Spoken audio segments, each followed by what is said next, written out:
कब तक झूठ बोलोगे लड़के? अच्छा यही होगा कि अपने सच को कबूल कर लो।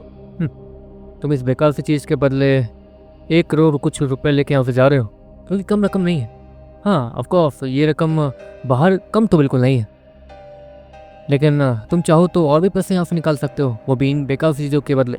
इसलिए हम लोग तुम्हें अभी यहाँ रोकना चाहते हैं और तुमसे ये पता करना चाहते हैं कि आखिर है क्या, जिससे सिस्टम कम से कम 1 करोड़ कुछ लाख रुपए के बदले रिप्लेस कर रहा है। लीडर कबीर श्योर से कहता, देखिए मैं बस आपसे इतना ही कहना चाहता हूँ कि आपको पहले प्राचीन समय की किताबों को पढ़ लेना चाहिए कि उस समय में लोग किस तरीके के पैसे इस्तेमाल करते थे। अगर आप वो पता कर ले तो आपको पता चल जाएगा कि ये क्या है। श्योर, वो कबीर से कहता, अच्छा ऐसी बात, तो ठीक है। इसलिए ऐसे आदमी को बुलवाते हैं जो कि इस अच्छे से कॉइन को, जो कि तुम्हारे नज़र में अनमोल है, उससे अच्छे से चेक कर सके। क्यों? ऐसे तो मेन ऑर्गेनाइजेशन उसे चेक कर ही रही है, और अगर अभी तक वो कुछ पता नहीं लगा पाई है तो एक तरीके से हमें तो उसे पता लगाने में बहुत ज़्यादा समय लग सकता। क्यों? कबीर वो श्योर से कहता। दूसरी तरफ मेन ऑर्गेनाइजेशन हमें एक सीन दिखाया जाता है जहाँ पर सभी लोग एक जगह जमा थे। ये आखिर है क्या, और इसने सिस्टम को धोखा दिया कैसे? इस कॉइन के बदले तो हमें कुछ मिल भी नहीं सकता, नहीं ये गोल्ड है जिसे मेल्ट करके हम लोग अपना काम करवा सके। ये जो भी है अजीब है, लेकिन सिस्टम ने इसके बदले उस लड़के को 1 करोड़ 20 लाख रुपए दिए हैं। लेकिन इसके अंदर ऐसा क्या दिखा सिस्टम को जो कि एक आदमी ऐसे ही कहता और सभी लोग उसके बात पर गौर करने लगते हैं। मास्टर वो आ गए, एक आदमी अपने मास्टर से कहता, जो कि वहीं बैठ के कुछ सोच रहा था। आप आ गए, जल्दी से चेक कीजिए। वो आदमी अपने सामने मौजूद उस आदमी को देखते हुए कहता, जिससे शायद देख के ऐसा लग रहा था कि वो थोड़े पुराने समय का, थोड़ा बूढ़ा भी, और उसकी नज़रें भी बहुत ज़्यादा कमाल की दिख रही थी। वो आदमी एक अजीब से ग्लासेस को निकालता और उसे पहनता और उस अजीब से कॉइन को अच्छे से स्कैन करने लगता। जहाँ तक है मैं भी ठीक से इसके बारे में पता नहीं लगा पा रहा हूँ, लेकिन इसका मतलब ये नहीं कि ये बेकार है। सिस्टम ने इसे पहचाना है, थोड़ा बहुत पहचाना तो है ही, और शायद हो सकता है कि ये प्राचीन समय से जुड़ा हो। इसलिए हमें पहले इसे उस मशीन के अंदर रखना होगा जहाँ पर हमें ये पता चलता है कि प्राचीन समयों की उन चीज़ों की कीमत अभी के समय में कितनी है। अगर ये सच में प्राचीन चीज़ है तो उस एंशिएंट डिवाइस के अंदर इसकी असली कीमत दिख जाएगी, और वहाँ पर इसके बारे में कुछ ना कुछ रजिस्टर तो होगा ही होगा। वो आदमी अपने सामने मौजूद उस बड़े आदमी को देखते हुए कहता है, नो गाइस यहाँ पर किसी के भी नाम को रिवील नहीं किया गया, आई डोंट नो क्यों। तो ठीक है, पता कीजिए, जल्दी पता कीजिए। वो लीडर उसी आदमी को देखते हुए कहता, वो आदमी उस कॉइन को लेके वहाँ से चला जाता। कुछ देर बाद, करीब 1 घंटे बाद, वो अचानक से हड़बड़ाते हुए, उसके सर पे बहुत ज़्यादा पसीना भी निकल रहा था, वो तुरंत वापस आता है। ये वो आदमी हड़बड़ाते हुए और डिस्टर्ब होते हुए कहता है, क्या हुआ? वो लीडर भी हैरान होते हुए खड़ा हो जाता है और हैरानी से उसी आदमी को देखने लगता। इसकी कीमत बस इतनी नहीं है जितनी उसे लड़के को मिली है, जितने कॉइन उसने दिए उस हिसाब से उसे। इतना कहने के बाद वो आदमी थोड़ा हड़बड़ाने लगता और कुछ ऐसा बोलता है जिससे वो लोग बहुत ज़्यादा हैरान दिखने लगते हैं। ये तो नामुमकिन है, हमें उस लड़के से मिलना होगा। इतना कहने के बाद वो लीडर एक अजीब सा कोट पहनता है और एक अजीब से डिवाइस के पास चला जाता है। तुम ये क्या कर रहे हो? अचानक से उस पूरी बिल्डिंग में एक आवाज़ गूंजती है, सॉरी मास्टर, लेकिन मुझे उस लड़के से मिलने जाना होगा और बाकी चीज़ें ये लोग आपको बता देंगे। मुझे उस लड़के से मिलकर उससे माफ़ी मांगनी होगी इतने बड़े कन्फ्यूजन के लिए, और उसके पास जो है वो शायद हमारे काम का हो सकता है। वो आदमी इतना कहते हुए कोट को अच्छे से पहन लेता है और एक अजीब सी डिवाइस के अंदर जाके खड़ा हो जाता है। आप कौन सी सिटी जाना चाहते हैं? क्या कोई परेशानी है? एक मशीन की आवाज़ आती है। फोर्थ सिटी, किसी से मिलना है, हाई रैंक बीस्टम ऑर्गेनाइजेशन। वो आदमी जैसे ही ये कहता है उसकी पूरी बॉडी वहाँ पे अचानक से ही गायब हो जाती है, नीले पार्टिकल्स में बदल के। दूसरी तरफ श्योर जो अपनी जगह पे खड़ा था, उसे समझ ही नहीं आ रहा था कि वो अपने आप को प्रूव करे कैसे। अच्छा ठीक है, मेरे बिटकॉइंस मुझे वापस कर दीजिए और बदले में ये पैसे वापस ले लीजिए और मुझे जाने दीजिए। श्योर किसी भी झंझट में नहीं फंसना चाहता था। श्योर को यही लग रहा था कि इस समय में किसी को भी बिटकॉइंस के बारे में पता नहीं है और ना ही इस बिटकॉइन की यहाँ पर कोई कीमत होगी, क्योंकि इसके बारे में किसी को कुछ पता ही नहीं है। इसलिए श्योर ज़्यादा बहसबाजी नहीं करना चाहता था। ऐसे कैसे लड़के, अब ये चीज़, इसका फ़ायदा तुम्हारे साथ साथ तुम्हारे दोस्त या फिर जो तुमसे जुड़े हुए हैं, तुम्हारे संगठन के हैं, वो सब भी उठा सकते हैं। इसलिए इस चीज़ को हमें पहले अच्छे से चेक करना होगा और इसे हटाना होगा रास्ते से। क्यों? लीडर कबीर वो श्योर से कहता है और श्योर अपने सर को पकड़ लेता।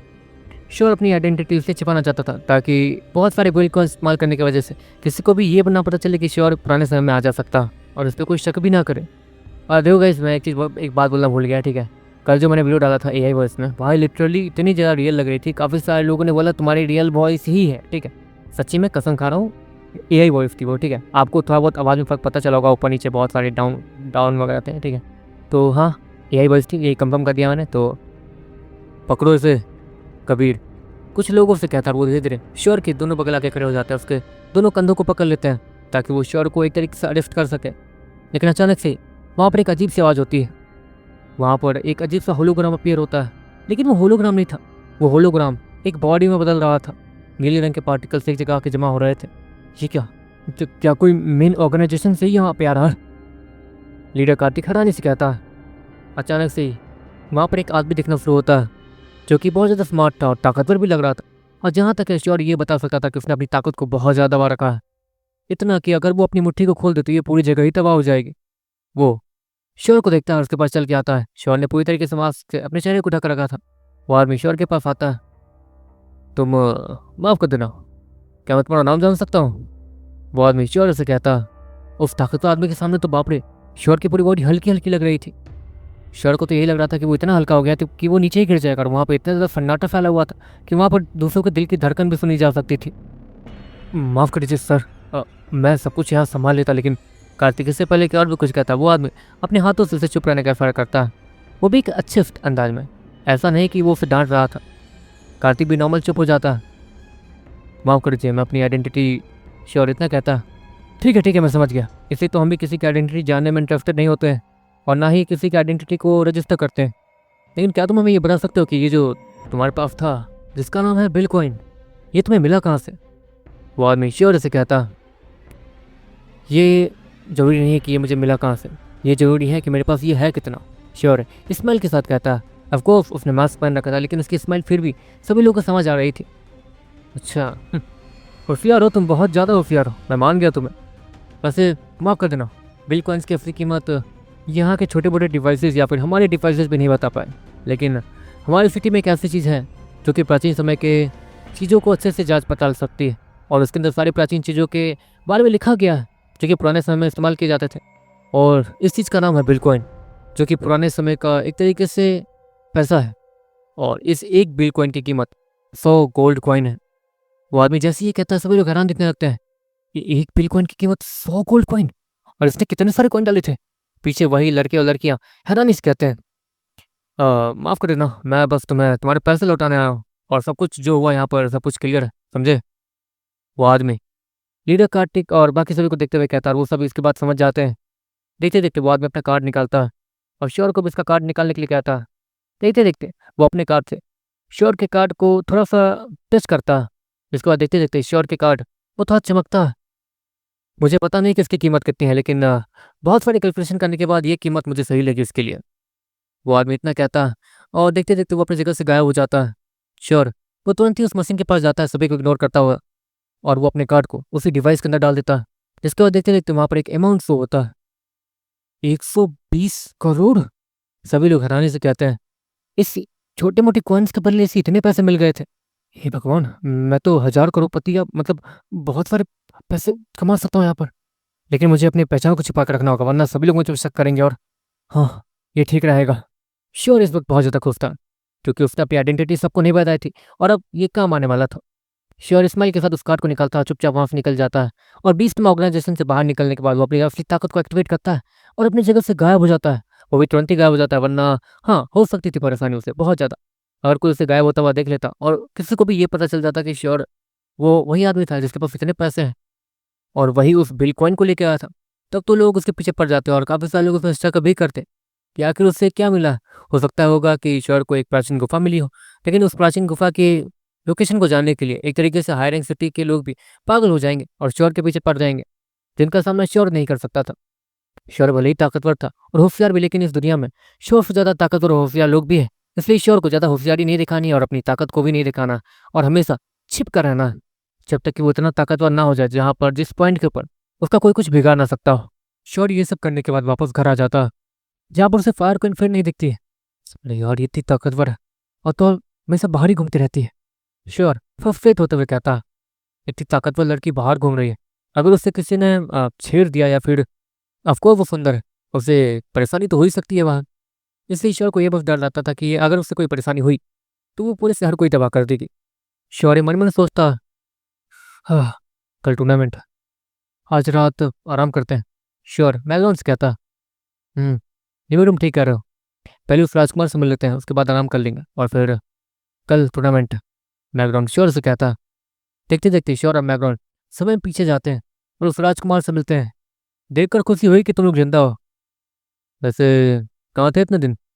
वो राजकुमार श्योर और मैकडॉनल्ड को देखते हुए कहता, बस थोड़ा ट्रैवल कर रहे थे और कुछ जगहों पे, मतलब मैं असल में किसी डीमन को ढूंढ रहा था लेकिन मुझे मिला नहीं। श्योर, वो राजकुमार से कहता, डीमन से इतने आसानी से नहीं मिलते हैं। जानता हूँ तुम्हारे पास कोई ऐसा डीमन नहीं है जिसे तुम इस्तेमाल कर सको। अगर अपनी उस डीमन गर्ल को इस्तेमाल किया तो परेशानी हो सकती है।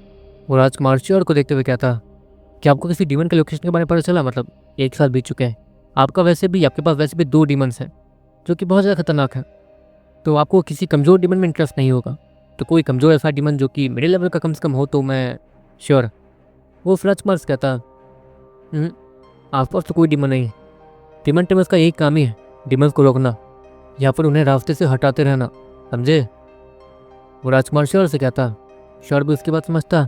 असली श्योर बस इस राजकुमार को अपना चेहरा दिखाने के लिए आया था। पिछली बार श्योर और मैकडॉनल्ड जिस कमरे में रह रहे थे वहाँ पर इस वक्त कोई और रह रहा था, लेकिन आखिरी बार रूम में एंटर करने से पहले श्योर को फिर से वही एक बच्चा दिखता और श्योर उसी बच्चे के पास जाता। हे बच्चे, क्या तुम ठीक हुए? श्योर उस बच्चे को देखते हुए कहता, लेकिन वो बच्चा कोई रिस्पॉन्स नहीं कर रहा था। इस वक्त वहाँ पर उस राजकुमार की बीवी थी जो कि उस बच्चे को खाना खिला रही थी। वो बच्चा बस अपना मुंह को खोलता था और खाना खा लेता था बस। वैसे आप तो यहाँ की रानी हैं, आपको मतलब आपके नज़र में कोई ऐसा वैद्य नहीं है जो कि इसे ठीक कर सके? श्योर उसी रानी को देखते हुए कहता, नहीं, सारे वैद्यों को दिखा लिया, यहाँ तक कि ये 6 सितारे वाले कबीले में भी गए थे, लेकिन वहाँ पे कोई भी फायदा नहीं हुआ। वो रानी वो श्योर से कहती है और श्योर उसके बाद से मतलब अपने सर को हाँ मिलाता। मतलब परेशानी तो बहुत है। अच्छा वैसे ये सब शुरू कब से हुआ?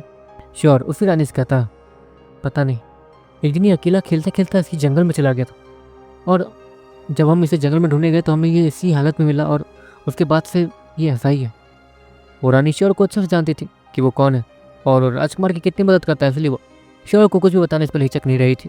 जहाँ तक राजकुमार ने सब कुछ पता किया ही होगा, लेकिन शायद उन्हें कुछ पता नहीं चला, इसलिए वो अपने बेटे को ठीक नहीं कर पाया। लेकिन मेरी बात अलग है, मैं कोशिश कर सकता हूँ। श्योर मन में सोचता और उस डायरेक्शन की तरफ देखता है जहाँ पर उस रानी ने श्योर को इशारा किया था कि हाँ शायद वो जो भी है उस तरफ रह सकता है। ये बच्चा जहाँ तक है सदमे में था, एक तरीके से सदमे में, और इसके ऊपर कुछ तो था। श्योर है ब्लैक स्नेक के जीन्स को अपने साथ कंबाइन करता और उस बच्चे को अच्छे से ऑब्जर्व करने लगता है। तब जाके श्योर को पता चलता है कि ये आखिर हो क्या रहा है यहाँ पर। ये तो dark energy, pure dark energy. ये वही डार्क एनर्जी है जो कि मुझे एक और बच्चे में मिली थी। कहीं ये काम फिर से उसी गॉड अपूर्व का तो नहीं? श्योर हैरानी से और टेंशन में आते हुए कहता, जहाँ तक है वो कमीना ताकतवर बनना चाहता। वो कमीना गॉड जिसने मैकडॉन को हराया, मैकडॉन जैसे गॉड को यहाँ तक पहुँचने के लिए मजबूर कर दिया। और इस गॉड अपूर्व को हल्के में नहीं ले सकते हैं। इस बच्चे से मुझे अकेले में मिलना पड़ेगा, जिसके बाद ही मैं उसे ठीक कर पाऊंगा। लेकिन हाँ, इस बच्चे के अंदर प्योर डार्क एनर्जी है, मतलब मेरा वो डार्क एग, चिल्ड्रन डार्क का वो डार्क एग, वो और इवॉल्व कर सकता है। अगर उसके अंदर से कोई डीमन या फिर कोई ऐसा बीस्ट निकले जो कि कमाल का हो तो मजा आ जाएगा। श्योर मन मन सोचता है और स्माइल के साथ उस बच्चे को देखता है। जिसको बाद देखते देखते श्योर का सोने का प्लानिंग कैंसिल हो जाता है। बैकग्राउंड के सोने के बाद श्योर वो बाहर झाँकता है जहाँ पर वो रानी, वो खूबसूरत सी रानी, उस बच्चे को खाना खिलाने के बाद वहाँ से जा रही थी। यहाँ पर थोड़ी देर बैठो बस तुम, उसके बाद में आती हूँ। वो रानी अपने बच्चे को सर को सहलाते हुए और उसके सर पे किस करते हुए कहती है और वहाँ से चली जाती है। श्योर जल्द से जल्द मौके का फायदा उठाता और तुरंत उस बच्चे के पीछे पहुंच जाता है। श्योर अपने हाथों को आया करता जहाँ पर वही डार्क एग अपीयर होता है, लेकिन वो कुछ एक्शन नहीं कर रहा था। अरे यार, लगता है इस बच्चे की बॉडी से ज़्यादा डार्क एनर्जी नहीं निकल रही, इसलिए ये ज़्यादा उस डार्क एनर्जी को सेंस नहीं कर पा रहा। पिछली बार जो बच्चा मुझे मिला था उसके बॉडी से डार्क एनर्जी बहुत ज़्यादा लीक कर रही थी, इसके कारण सारे बीस्ट भी उसके पीछे पड़े थे उसे मारने के लिए, और इसलिए ये मेरा ये डार्क है खुद ही बाहर आया था। लगता है इस बच्चे के अंदर से जो डार्क एनर्जी है वो मुझे पहले इसे सुंघानी होगी। इतना कहने के बाद श्योर ऐसे ही तुक्का मारता और उस एग को उस बच्चे के नाक के पास ले जाता है। उसके नाक के पास ले जाने से ये फायदा होगा कि उसके नाक के अंदर वाले ऑर्गन्स जो कि इसके पूरे बॉडी से कनेक्ट हो रहे हैं, उस डार्क एग को, उस डार्क एनर्जी की खुशबू आ ही जाएगी। देखते देखते श्योर कुछ नोटिस करता है, वो एग बहुत ज़्यादा वाइब्रेट कर रहा था और थोड़ा खुश लग रहा था। अगले पल वो उस बच्चे के सीने पर कूद जाता और वो बच्चा पीछे गिर जाता, लेकिन श्योर उसे गिरने से बचा लेता और उसे आराम से जमीन पे ही लेटा देता, जहाँ पर वो डार्क एग उस बच्चे के सीने पर बैठकर पूरी डार्क एनर्जी उसके मुंह और नाक से निकाल रहा था। और वो डार्क एनर्जी बहुत ज़्यादा प्योर लग रही थी। वो उस डार्क एग के अंदर जाते रहती है काफ़ी ज़्यादा तेज़ी के साथ। कसम से बता रहा हूँ, उस जनरल डार्क के पास सच में दिमाग नहीं है। उसे हाँ, उसने मुझे ये अंडा दिया संभालने के लिए, चलो ठीक है, लेकिन मैं इसे डेवलप कैसे करूँगा, इसे बड़ा कैसे करूँगा इस प्योर डार्क एनर्जी से, जबकि इसे शिट, मेरे पास तो कोई डीमन भी नहीं था। अगर ये अंडा मेरे पास आ जाता और हमेशा के लिए बेकार रह जाता तो इतने काम का है। श्योर हैरानी सर को सोता हुआ कहता। दूसरी तरफ एक अजीब सा आदमी जो कि अपनी जगह पर बैठा हुआ था, उसके आसपास बहुत सारे बादल मंडरा रहे थे। वो अपनी आंखें अचानक से खोलता और वो गुस्से में दिख रहा था।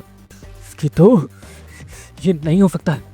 हर बार मैं नाकामयाब हुआ, मैं मानता हूँ, लेकिन इस बार मेरे कामयाब होने के चांस पूरे के पूरे थे। तो फिर ये वो गॉड अपूर्व जो कि अपनी जगह पे बैठा हुआ था, वो गुस्से में दिख रहा था।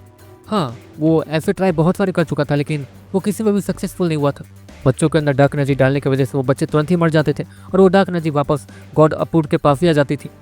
और उस डार्क एनर्जी से उसने बहुत सारे डार्क बॉल जैसे छोटे मोटे मॉन्स्टर भी बनाए थे। और डार्क एनर्जी से एक जिंदा जीव बनाना ये बहुत बड़ी चीज़ थी, इसलिए वहाँ के सारे गॉड्स गॉड अपूर्व की बहुत ज़्यादा इज्जत किया करते थे। लेकिन गॉड अपूर्व उस डार्क एनर्जी पे ठीक से काबू नहीं कर पाया था। वो अपने थोड़े बहुत अंश और डार्क एनर्जी को एक साथ किसी बच्चे में डाल रहा था। एक तरीके से उसे किसी बीज की तरह इस्तेमाल कर रहा था, ताकि उसकी एनर्जी और डार्क एनर्जी दोनों एक साथ एक बच्चे के अंदर, जैसे बच्चा धीरे धीरे बड़ा होता है वैसे ही वो दोनों एनर्जी एक साथ रहकर एक दूसरे को बड़ा करे और एक दूसरे से मिल जाए, जिसके बाद वो एनर्जी वो गॉड अपूर्व उस बच्चे को मार के छीन लेगा और उसके पास भी डार्क एनर्जी आ जाएगी। और ये वो डार्क प्योर एनर्जी होगी जो कि उसके बॉडी के साथ अच्छे से कंफर्टेबली मैच हो जाएगी, जिसके बाद गॉड अपूर्व अच्छे से डार्क एनर्जी का इस्तेमाल कर पाएगा। गॉड अपूर्व के दिमाग में यही चल रहा था, लेकिन अचानक से वो अपनी जगह से गायब होता है और तेज़ी से आगे बढ़ने लगता है। मुझे इसकी लोकेशन भी नहीं मिल रही है, लेकिन ये उस एरिया में ही है कहीं पे। हाँ, लेकिन वहाँ पर तो बस एक ही कबीला है, मतलब हाँ, वो जो भी है वही है। इतना कहने के बाद गॉड अपूर्व तेज़ी से आगे बढ़ने लगता है। दूसरी तरफ श्योर जो वहाँ बैठा हुआ था अचानक से कुछ महसूस करता। अगले ही पल बैकग्राउंड श्योर को पकड़ता, निकलना होगा यहाँ से।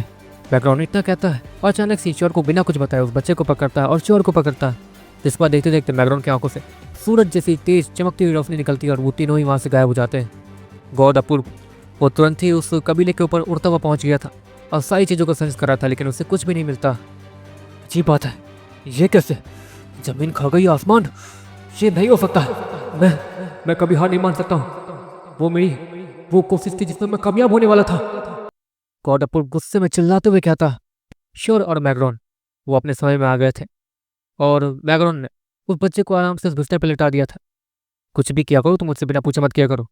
गॉड अपूर्व वहाँ पहुँच चुका था और मैग्रॉन श्योर से कहता, वो वहाँ पे? श्योर हैरानी से मैग्रॉन से कहता, लेकिन मैग्रॉन फिर से कुछ नोटिस करता।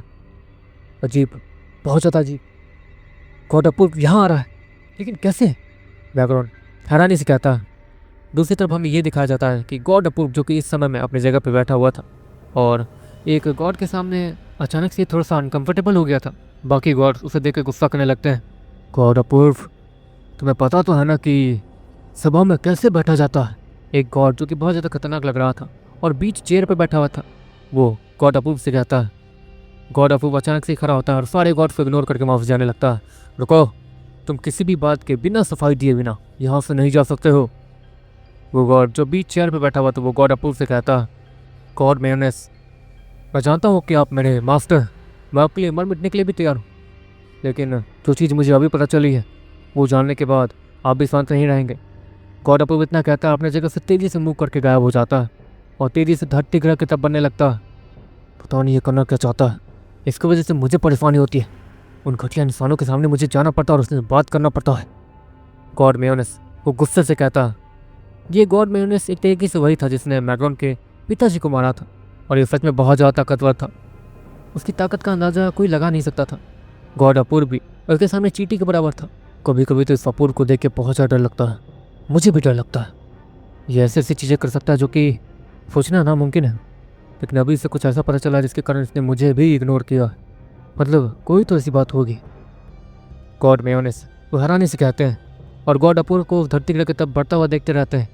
तुम लोग जाओ और संभालो इसे, ये कोई परेशानी ना खड़ी कर दे, क्योंकि अभी के लिए हमें उन इंसानों के लीडर से थोड़ी अच्छी दोस्ती बना कर रखनी है कुछ समय तक, जिसके बाद हमारे हाथ में जब वो चीज़ आ जाए तो पूरे धरती ग्रह को ख़त्म कर देंगे हम।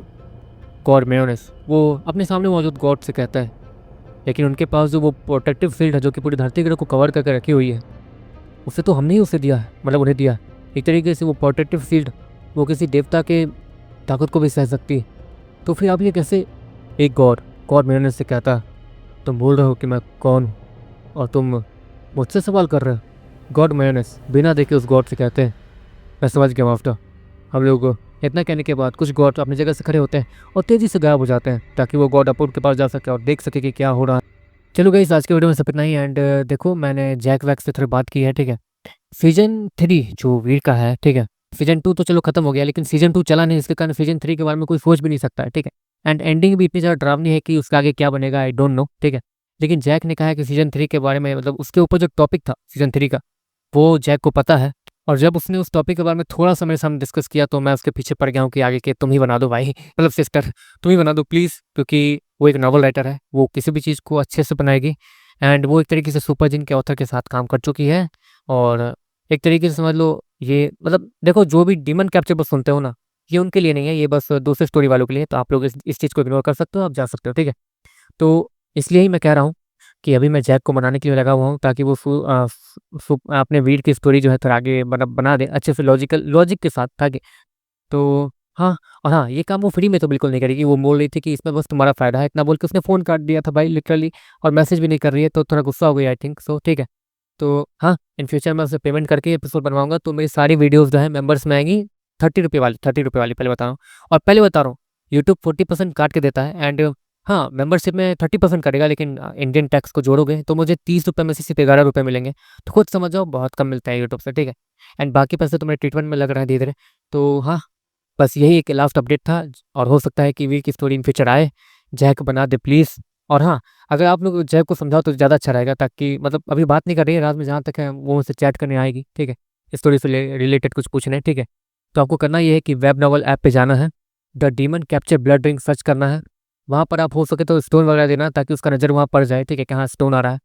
तो आप वहाँ पे कमेंट कर सकते हो, 5 स्टार रेटिंग देके कमेंट कर देना, रिव्यू देना, जो भी है कमेंट कर देना बस, कि इस प्लीज़ कंटिन्यू स्टोरी। इंग्लिश में लिखना भाई, हिंदी में मत लिख देना जाके, ठीक है, हिंदी समझ में भी नहीं आएगा उसके। प्लीज़ कंटिन्यू स्टोरी, ठीक है। वीर को मेंशन नहीं करना गलती से भी वहाँ पे, ठीक है। प्लीज़ कंटिन्यू स्टोरी लिख दोगे, भर देना एकदम अच्छे से, ताकि उसका नज़र वहाँ चले जाए। और जब वो रात में मुझसे बात करने आएगी, चैट वगैरह करने आएगी, क्योंकि रात वहाँ दिन होता है, ठीक है, तो यहाँ रात वहाँ दिन, ठीक है।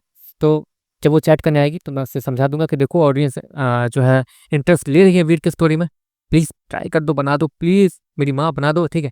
तो अगर वो बनाने के लिए तैयार हो जाती है, तो मेंबरशिप जो भी, मतलब मेंबरशिप से जो भी पैसे आएंगे, मतलब उसमें क्या नाम है, वीर वाले चैनल पे, तो उसके 95% मैं उसे ही दे दूंगा। मैंने सोच लिया, कम से कम वीर की स्टोरी आगे बननी चाहिए मेरे नज़र में भी, मुझे भी पसंद है वीर की स्टोरी यार, ठीक है। तो बस इतना ही कहना था और इतना ही अपडेट था। And bye, ta-ta, see you. इतना ही कहना था, एंड मिलते हैं नेक्स्ट वीडियो में। Ta-ta bye, see you.